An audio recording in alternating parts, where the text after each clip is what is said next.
Welcome to The Real and the Woo. I'm your host, Laurie Stern, and today is a little bit different. You won't hear any music introducing the show. There will be no break for joy on the fives. And I decided I wanted to come on and create just some solo casts and conversations with one other guest from time to time in between my regularly scheduled program, which comes out every other week or so. So I just wanted to sort of let you guys know what's happening. You won't hear the music, like I said. And although there's no break for Joy on the Fives, I'm always in so much joy just because I can do this, have conversations with my guests like the one today, and also bring whatever I want to say to you guys anytime I feel like it as a solo cast. So I appreciate your listening to the show today with my friend Rama, who's coming back onto the show, because we just wanted to have a conversation about the state of the world and hopefully help people work through their fears and emotions. And she's just so wise and wonderful. I couldn't have this conversation without including all of you in it. So I hope that you enjoy it. Have a wonderful day, and thanks for listening.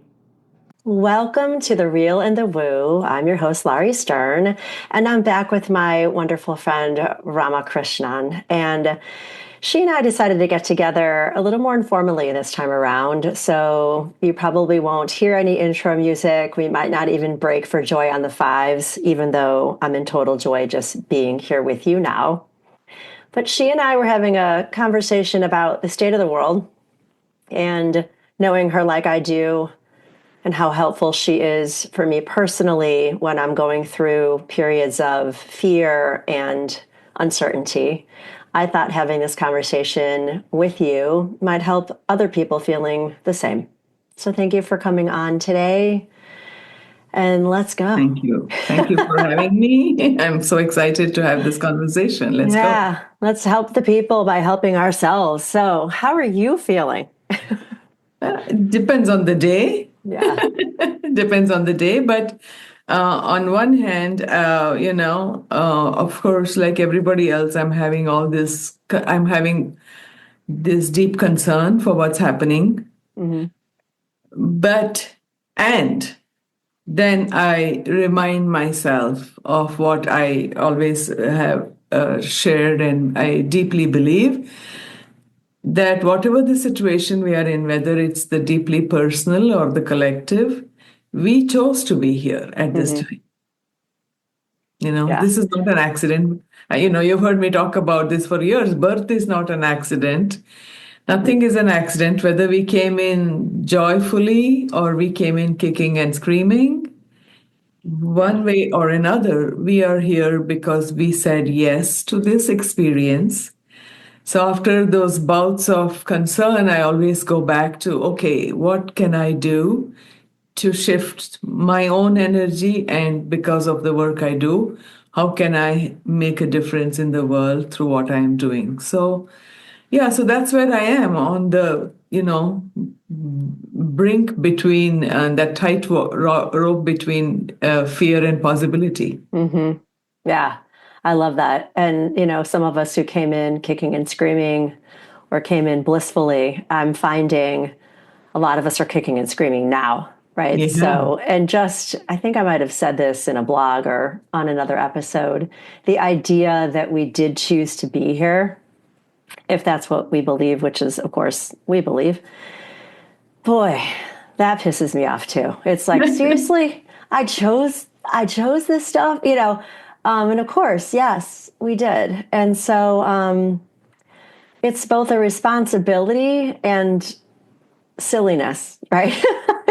It's like a profound responsibility to understand that we chose to be here now. And then what are we supposed to do with that? Right? So if we're aware of it, then the next question would be, now what to do with it? Right. And so now what to do with it? Right. So do you have any advice?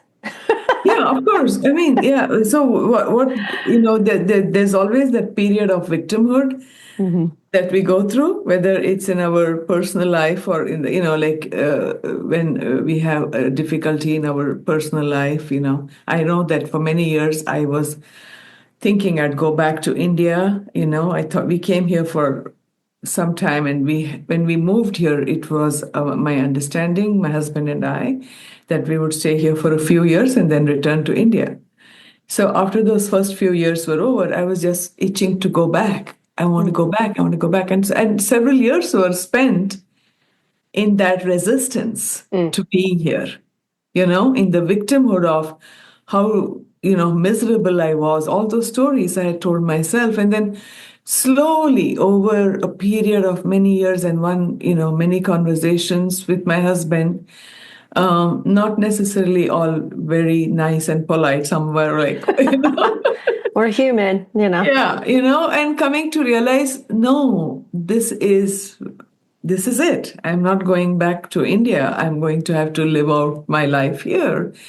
And then to come into that place of, and if I tell myself, he made me do it, then I'm a victim. But if I decide, as I used to go to India, and I had someone there who was very talented in reading Akashic records, and he read my records and he said, this lifetime it's going to be there, and you chose it that way. So then coming back and thinking, if I chose this, what's my most empowered way of dealing with this particular situation, right? So then I began to think about, okay, then I will bring to the world what I know, and that's how I created Full Bloom Lotus, and as they say, the rest is history. You see? So moving to so the idea of I created this is really a very Eastern concept. And of course, later on, now you have Your Soul's Plan by Robert Schwartz, who is one of my favorite authors, and many others who have said, no, at a cellular level, we do plan this. This is not an Eastern concept. They just got to it first. You see, that we really do. So then the question comes, what do I need to do? So it might be, let me not listen to what everybody is saying. Let me gather the facts myself. Let me understand what's going on. Let me figure things out. And ask myself, where do I stand on issues? This is like really in reinventing your own wheel, Chakra. I think that becomes our responsibility for each one of us to kind of, I've got to do this on my own here. Yeah. Yes. Thank you. I woke up this morning, as I often do, with a vision. And the vision this morning was the kaleidoscope, the tube you look in and you twist it. And I feel like, and I know there's so many of us who are looking through this beautiful kaleidoscope with all of the colors and able to see not just a myriad of angles, but like you're describing, reasons why we're here and that we chose to be here. And so that is quite comforting, as maddening as it can be at times. It is a comfort to know there's a plan. And then sometimes the lens in which we're viewing is so narrowly focused, we can't see the other colors.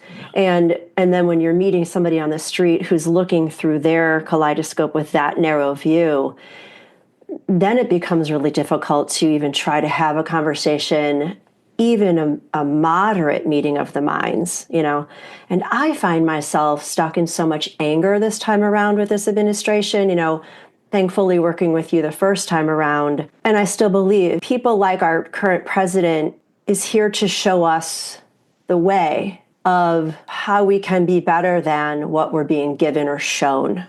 But the word shown this time around seems to be so much more charged because of the way the media's been distorted and or the way we get our information is being distorted or reduced. And so just what you said, like how, if we're meant to find our own path and discern for ourselves, I guess the earthbound fear right now in this moment is, how do we even know the information available to us is accurate? And then the opinions on which we based, our moving forward might not even be on, it's like a shaky, wobbly table. Right. So that's a whole new place to be in. Yes. And So I think that's part of why we wanted to talk about this too. Like, Yeah. so what do we do with that? When we're trying to be just trying to wake up in the morning and do our thing Right. and figure some stuff out. Yeah. But what we're basing those things on isn't so certain anymore. Yes, absolutely. Right. So, again, I think that it becomes a time for each one. This I think, is a time for each one of us to know ourselves better than we've ever done before. Because when you start to understand the problem that is on the outside is happening, and the solution is not going to come from the outside. It's going to come from the inside. It's going to come from all of us digging deep. All of us, I was just thinking the other day, in one of my flights of fantasy, I was just thinking, wouldn't it be great if somebody who had tons of resources created a place where we could go to, like the Wikipedia, a place that we could go to for facts. Someone who took the time to find out from the original resource that we could trust and we could go to. And then I was thinking, who would create such a database? I don't know. Maybe each one of us look at one issue that bothers us and take the trouble of going down to search for the truth, even if we know that the truth may not be what we want to see. We are Yeah. also afraid of what it might reveal. Right. And I think this is the problem. We are all sticking to, news items we want to hear, opinions we like, because deep down there is a lot of fear in us. And unless we come to a place of tremendous courage within ourselves, the courage to look for answers, the courage to listen and face the truth, no matter where that takes us, because these sources are thriving because of scaredy cats like us. Oh yeah. Yeah, 100%. And just like what you said, like Wikipedia, like I assume it's accurate, but of course somebody made it. Who's that somebody? I don't know. And then I do other research and other. So the way I go at it is I talk to people like you. I read a variety of things. I listen to a variety of things. And then I know for me, and this is what you're touching on, and I'm so glad in terms of how we do this internal work and what I learned from you and what I encourage my clients to do is where does that information literally hit you inside your body? Does it feel, do you get a warmth in your heart? Is it revved up in your head? Do you get wigged out? And the more we can learn our own body language, the better off the barometer of truth for each of us becomes, right? Yes. But we have to know and get quiet enough to really pay attention. It's, like, what do you want to do when you want to lose 50 pounds? You hire a nutritionist and you keep a food journal, right? Yes. And if you really looked at what you're eating every day, then you get a picture. And in that same way, I guess what you're saying too is, or I'm saying it now, if we kept an information journal for just a couple of days, where are we getting that from and how does it feel in our body? Then we'd begin to build that dictionary pretty quickly to know, I don't know where I got this from, but I know how it feels for me. And therefore, it's my truth, right? Yes, and let me work with your analogy, okay? Yeah. I love analogies, you know Me that. too. So when I work with your analogy of if I want to lose weight, I keep a food journal, okay? Yeah. Yes. Then I also look at what are the triggers that make me eat? Yes. What emails, what messages, what spots on Instagram make me reach for the cookie jar?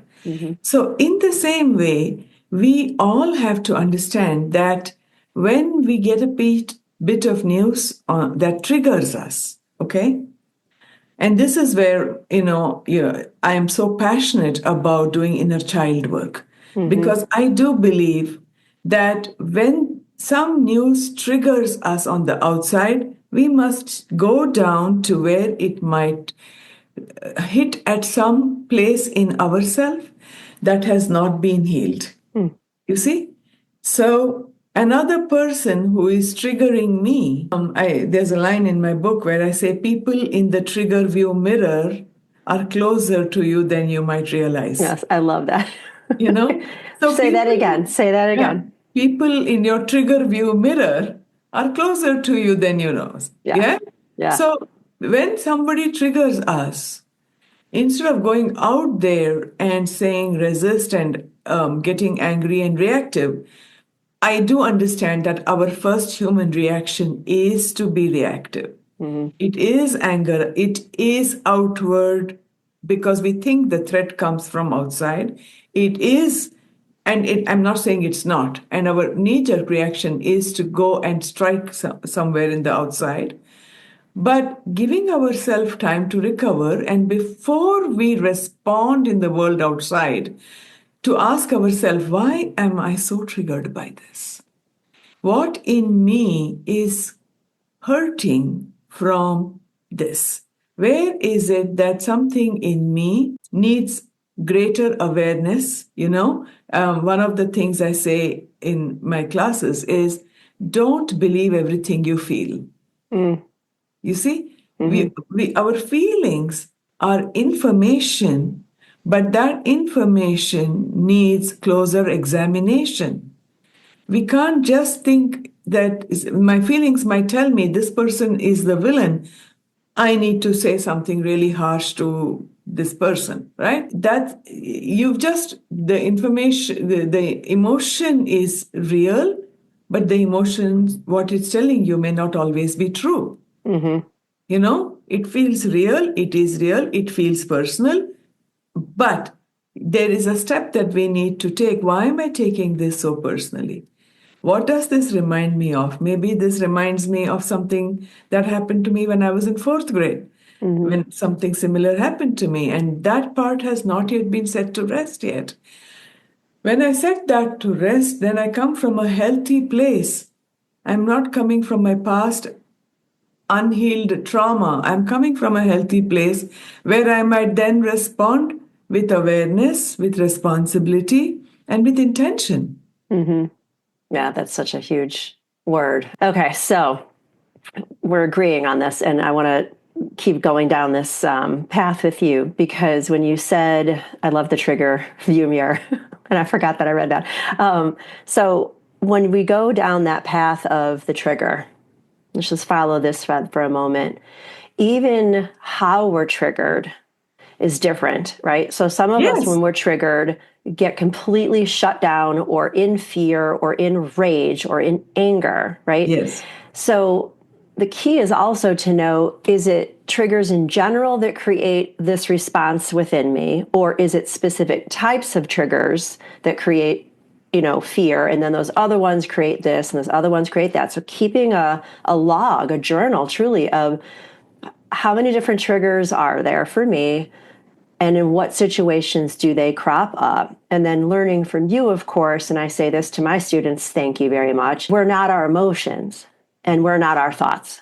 We do feel as though we are, and we get pulled in those directions, of course, because we're human. But just as you said, if we can just take that pause, notice, I'm in this energy right now, let me figure out why, and then what else to do about it and how, right?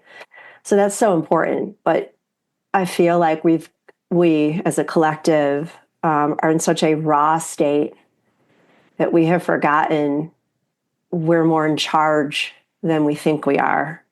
Even just to take charge of ourselves and our own reactions, we've become so reactive. And that's been so hard to see. And it's a really hard place from which to try to collaborate and come to some sort of reaching across the aisle to try to just get along.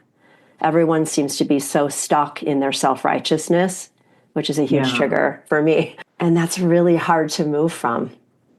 Yeah, that self-righteousness, I hear you and I know exactly what you're talking about. And I think that whenever there is so much self-righteousness, or where I feel like there are two ends of this. There's one self-righteousness and there's victimhood. In both of these cases, we have really veered away from our true identity as divine beings having the human experience.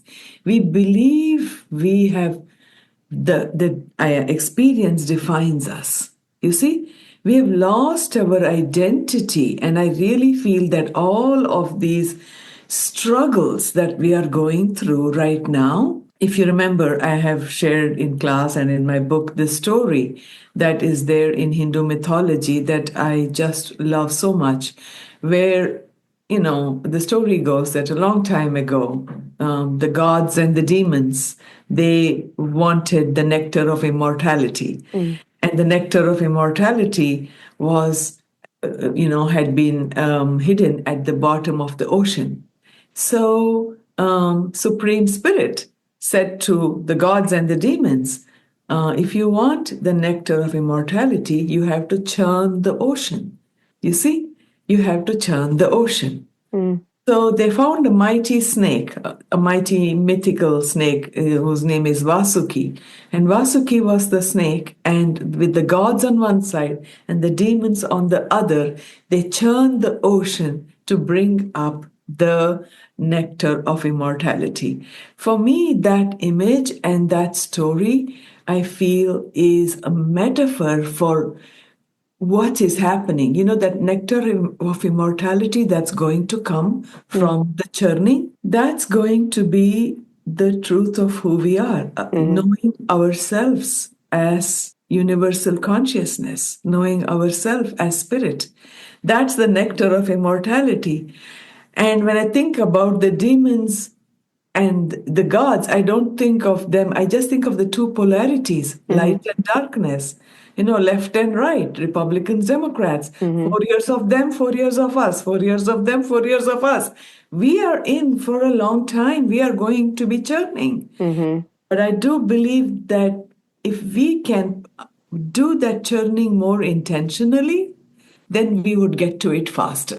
This is incredible, and there's no accidents. I was just listening to a woman who had become part of my ritual in the morning, Jeanette Biro, and she was saying how Spirit is showing her that instead of the flipping of the coin, it's just what you're saying. Like in my mind, I was visualizing like just a straight tug of war between us and them, us and them, us and them.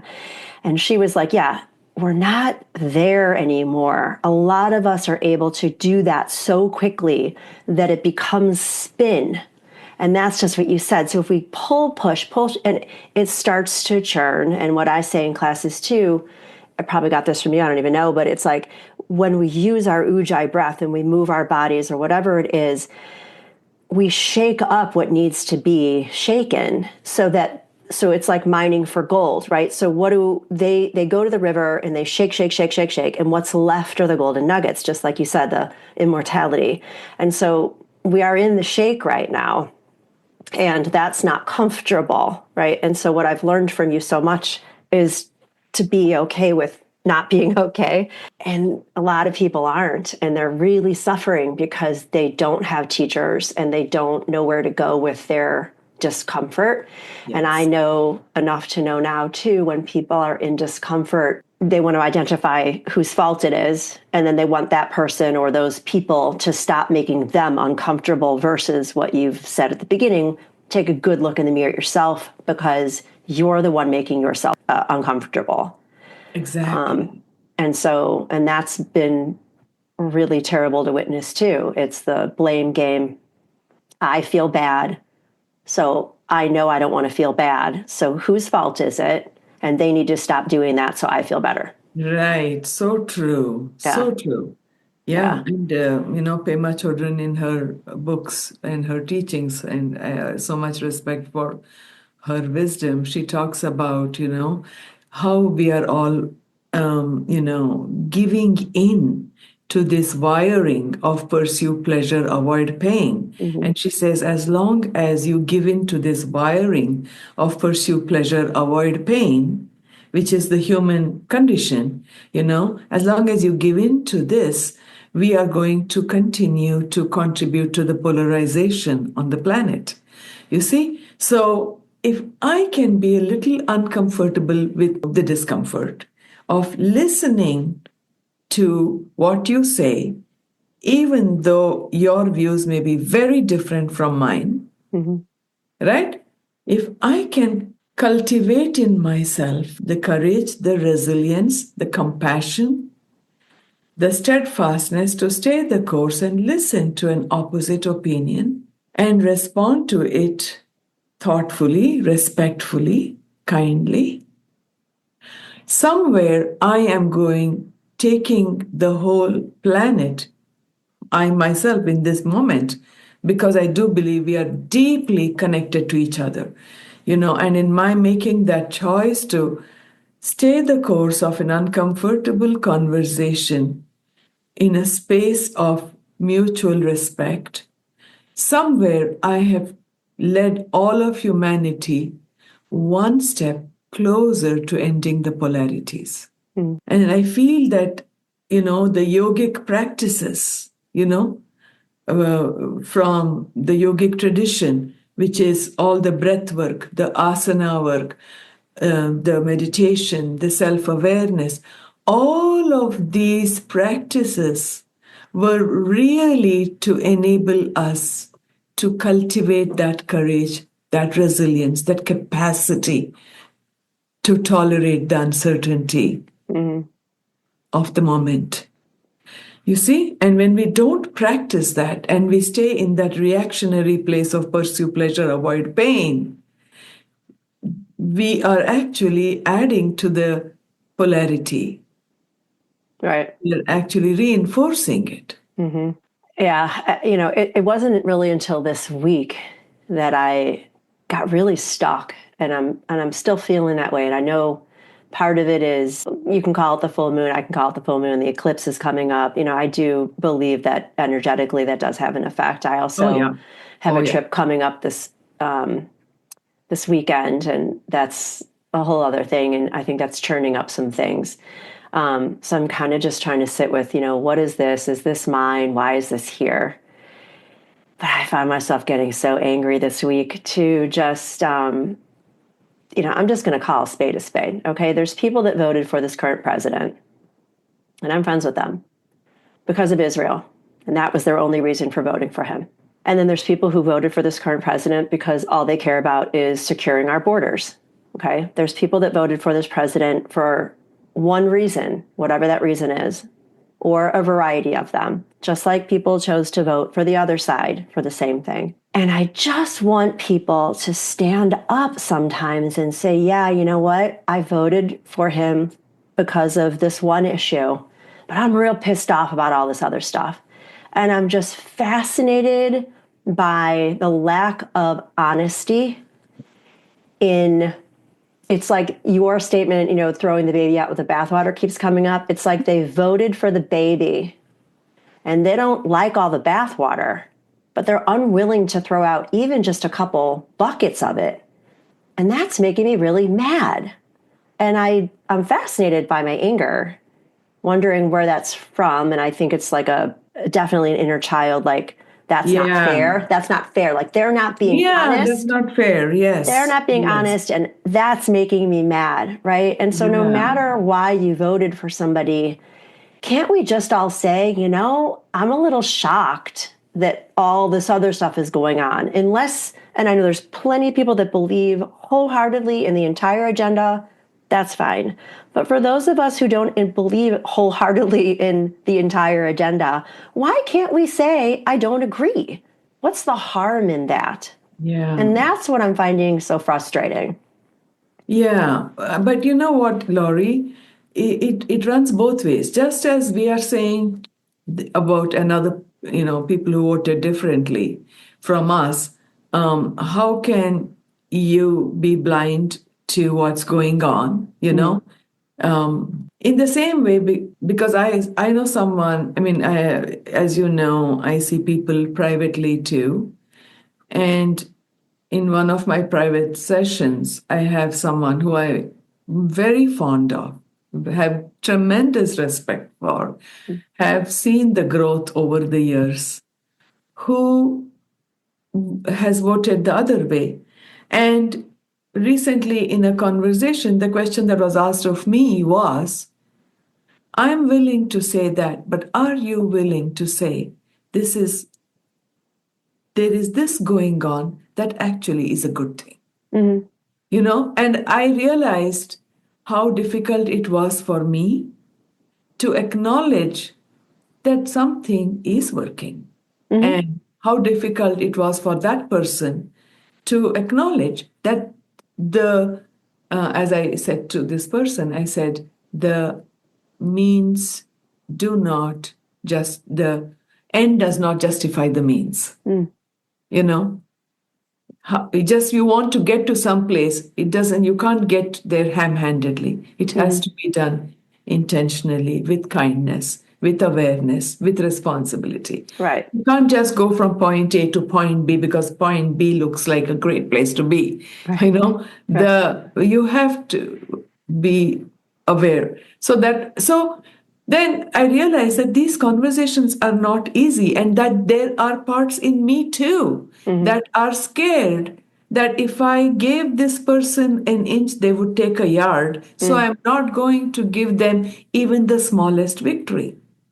And that's what I find so difficult to witness right now, because people, at least the people that I know and respect, used to be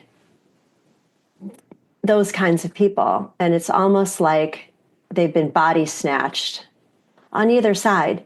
So stringent and inflexible. Yes. And like I said, like it was before, like, I'm just gonna, that's what they're doing. That's okay. But for whatever reason this week, I'm just like, it's not okay. Can't you just say, yeah, I believe everything and everything's going to be great and everything is going to be great because there's a plan and we don't know what the plan is and we don't know what the definition of great is. But I feel like if we could just get back to a little bit of the give and take, Yes. then we'd be a lot better. Yes. And I'm hopeful that that's where we're moving to, that we've, Yes. just like I learned from you, like, the polarities take us in either direction to the extreme. Yes. And little by little, hopefully we learn to find our balance. I just, for whatever reason, I'm feeling so aware more than ever of the extremes in a really sad way. It's making me sad as it's making me mad. It is sad. And by the way, that sadness that you are feeling is real, and we need to be able to unpack it, understand it, and address it.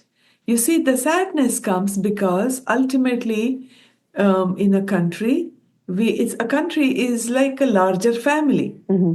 You see? And when there's a split in the family, there is sadness because there's a disconnect from members of the family. And when we allow ourselves to move from our head to our heart, and one of my teachers who has done a lot of work in this is Anodia Judith, and she always talks about moving from the love of power to the power of love. Mm-hmm.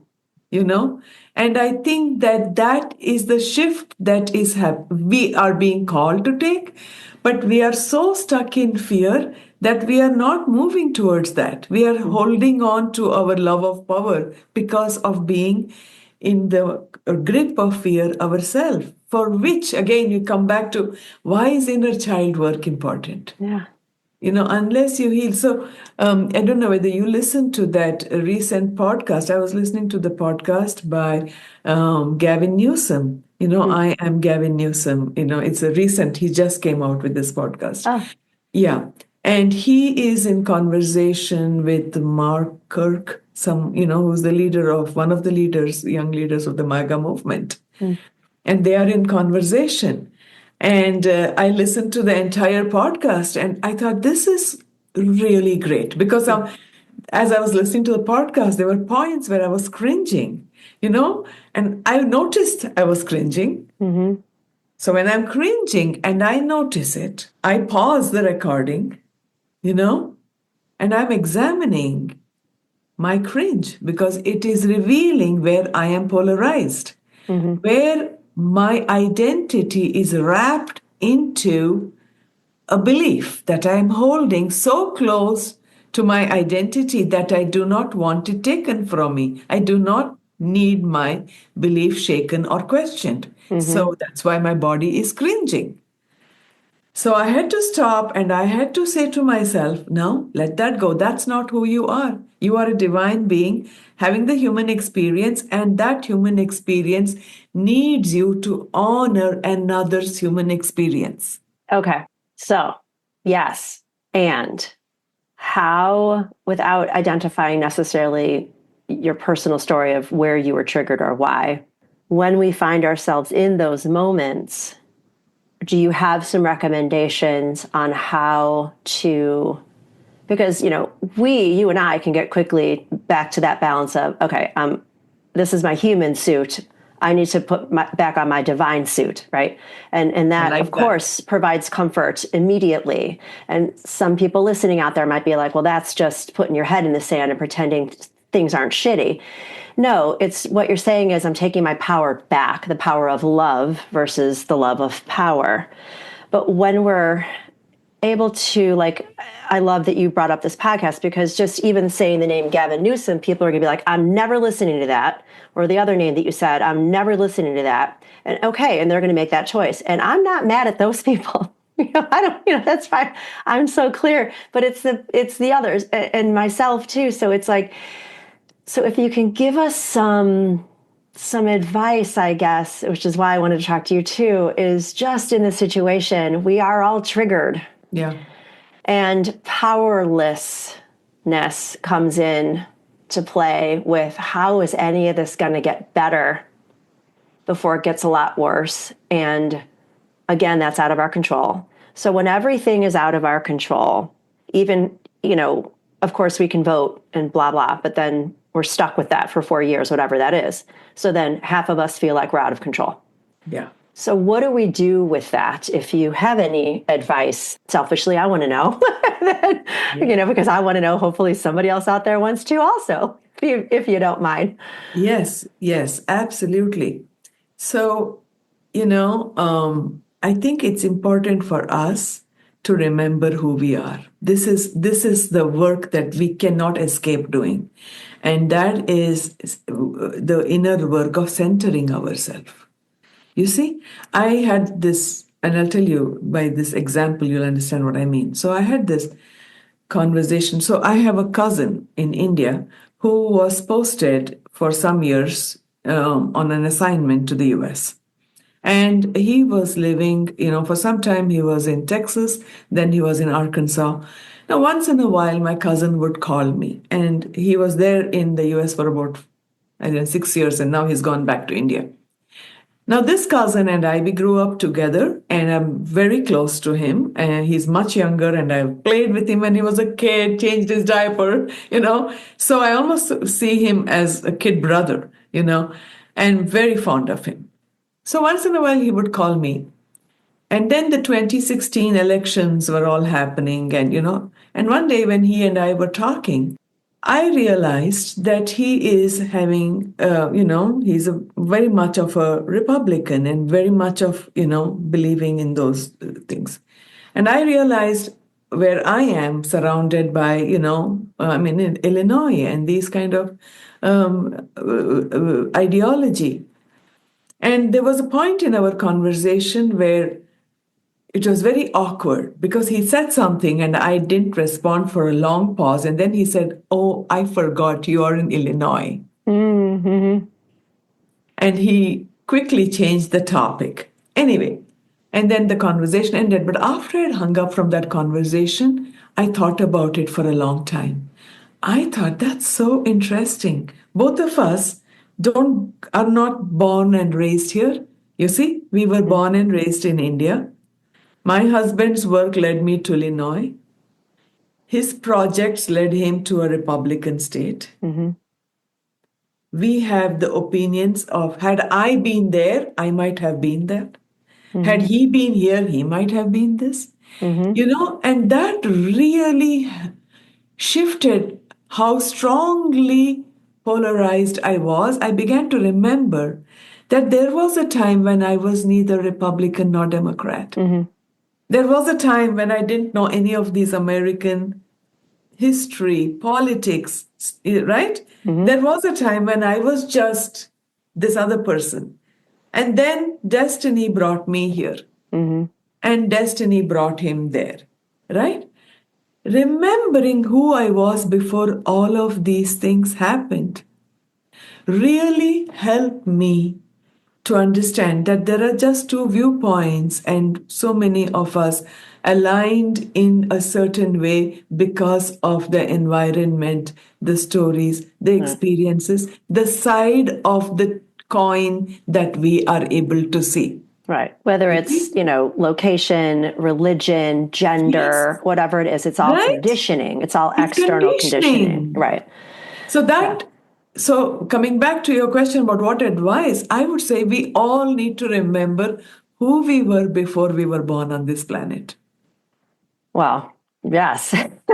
Right? We were not born Democrat or Republican. We were No. not born, Male, this or female, that. whatever, I might have been a dragonfly before. Exactly. You see, so we are that undivided consciousness that is being given these two choices. And I always say this, I say that beggars can't be choosers, and choosers cannot be beggars. Choosers will not be victims. Choosers. So when I remember my identity as the chooser, and I realize I am making this choice, another person is making this choice, but we are both ultimately choosers. We are not defined by the choices. We are making a certain choice. If I was here, I'd probably make this choice. If I was born there, I'd probably make that other choice. But at the deepest level, we are just human beings. We are just people. And we all want the same thing. We have more in common. We hope we all want the same thing, which is, We do want survival joy. and We do safety. want our children. How we get there, we might think is different. Yeah. Yeah. And I think, just talking to you also, there will always be certain people who chose to be here, whether they recognize it or not, as appearing to be never moving off their lane, never moving out of their lane. And they're here to show us just what you said, that we do have a choice if we're aware of that, right? So it's like Tamas and Rajas and Sattva, right? So people who are just on the one level versus another, that's, and they don't ever move. Okay, thank you, right? Right. And since you brought Tamas, Rajas, and Sattva into the conversation, our friends.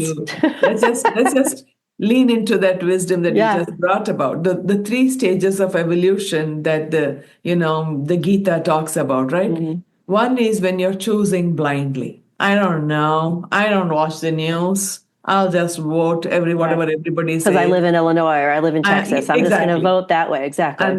So that's blindly. Or my parents told me to. Or my parents told me. Right. Then in Rajas, it's like, no, this is the stand and I am taking this stand and I am my choice. We make it our identity.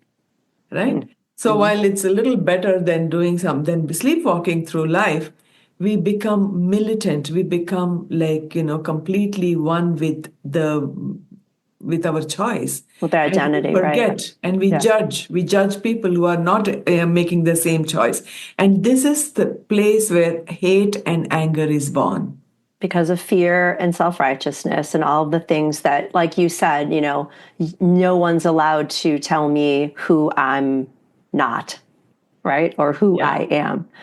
And so go on. So then the third. Yeah, then in the third one, and all of the teachings say that lasting solutions will come when we move from the second to the third stage. And in that third stage, we remember who we are, we remember who the other person is. And because we have mutual respect, we will sit and listen.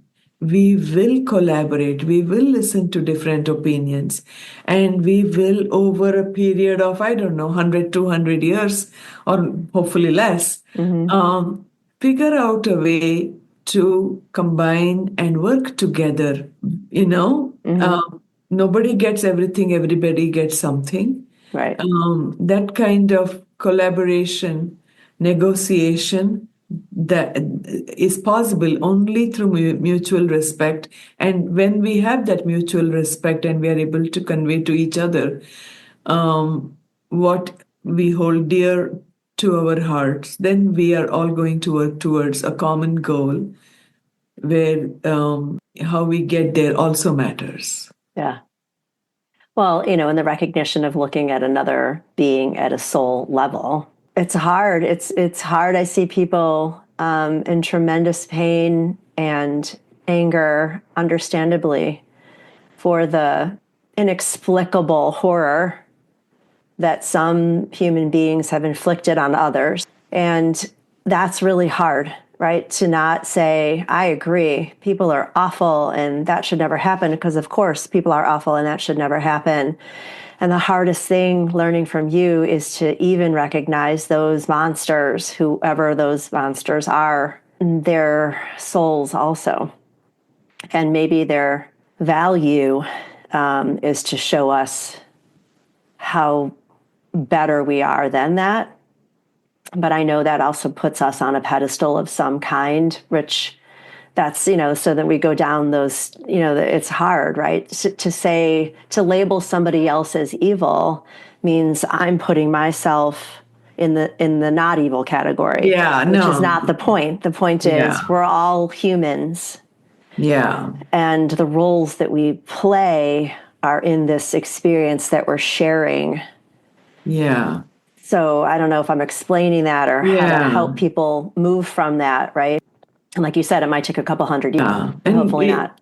And if you look at it from a very high perspective, these cycles have always happened in human history, and we as human beings like to think that we will come to a time when it will never happen, and so we are a little shocked when we say, "Oh my God, I never thought that we would ever go back." Why, But actually, history does repeat itself because personal history or external history will repeat itself because consciousness has not shifted, and unless consciousness shifts, we are going to be doing this over and over again, right?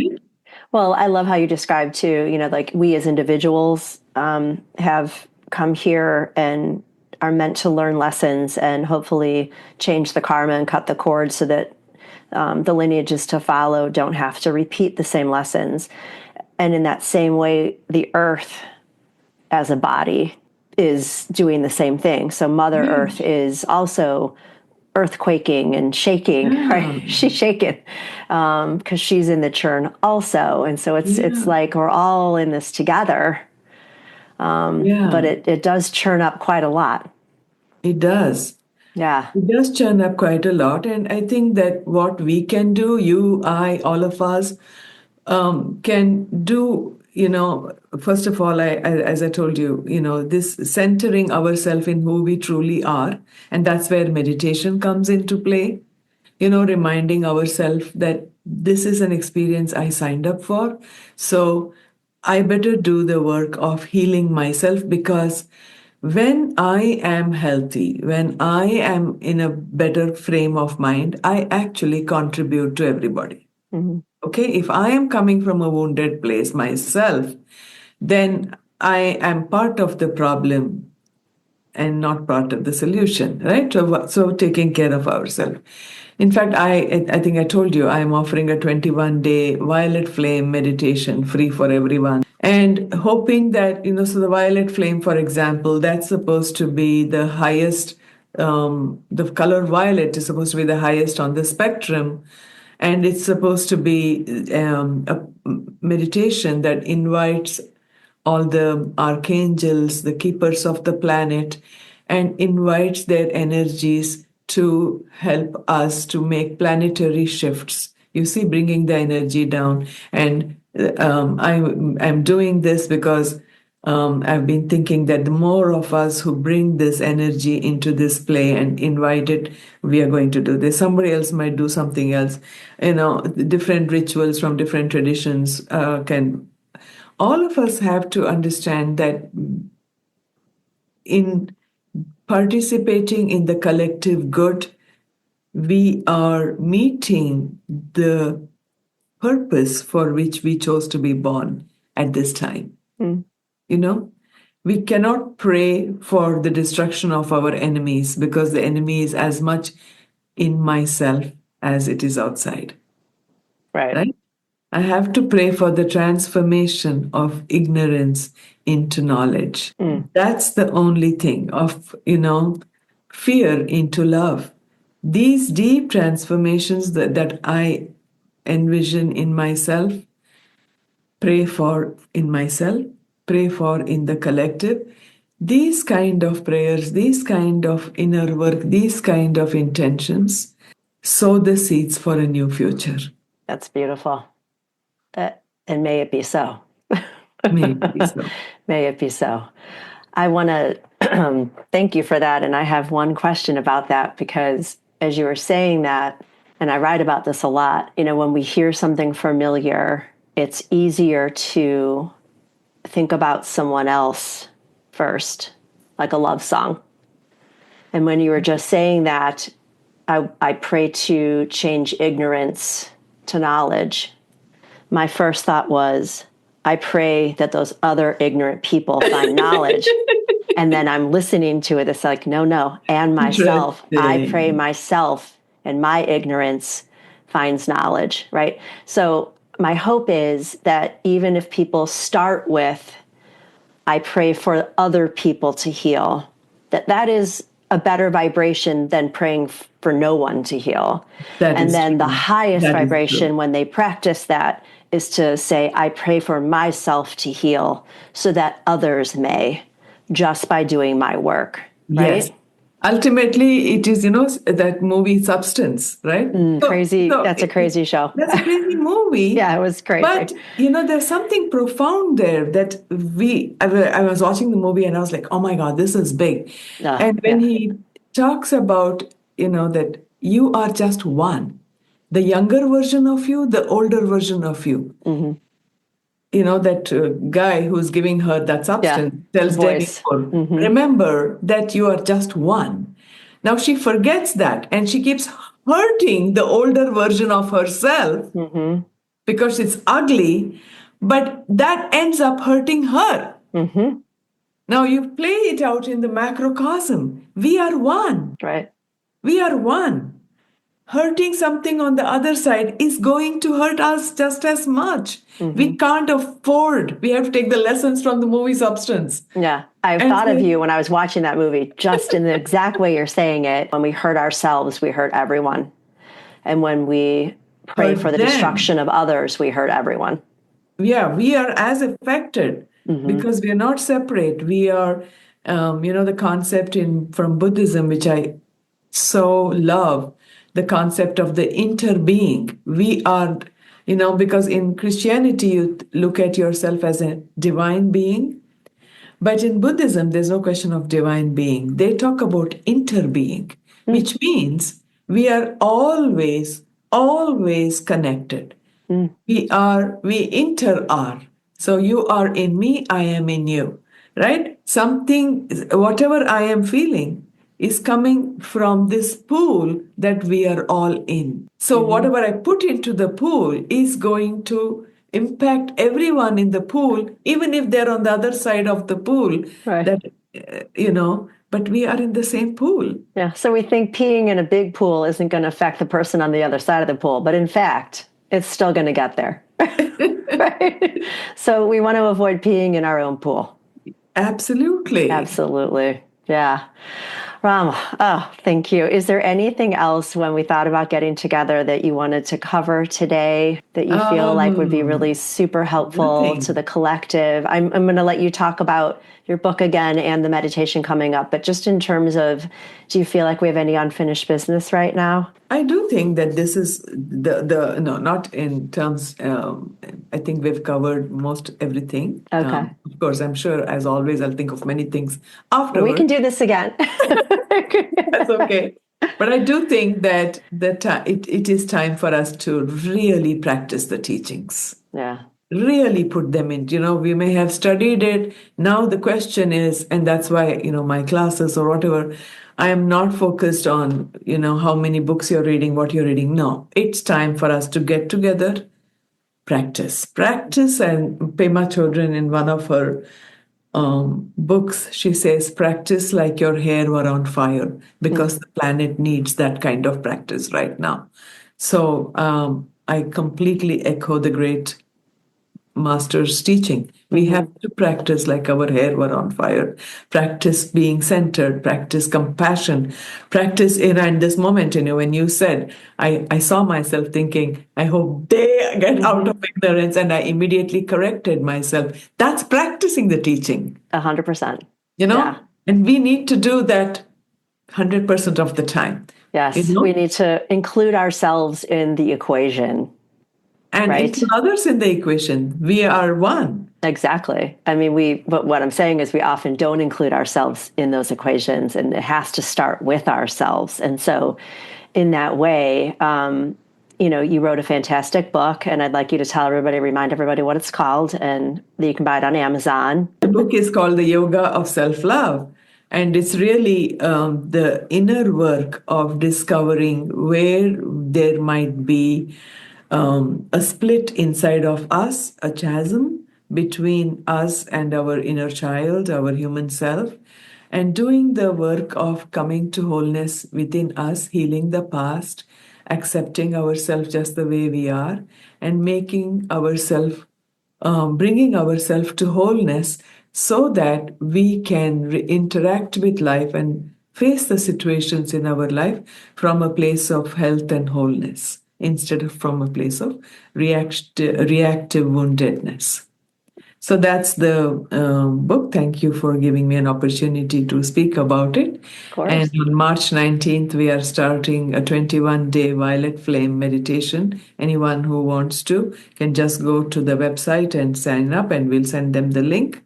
And we will be doing these meditations to invoke the violet flame and the power of angels to bring about deep transformation in ourselves and through us, the world. Amen.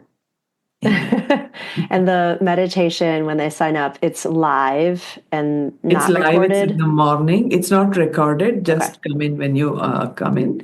Every morning, 8:30, we will have the meditation. And it will just be for about 15 to 20 minutes, 25 minutes. Okay. And we will reinforce it, because I strongly believe in the power of 21-day regimens, to kind of materialize, embody an intention. So we will be doing that. All right.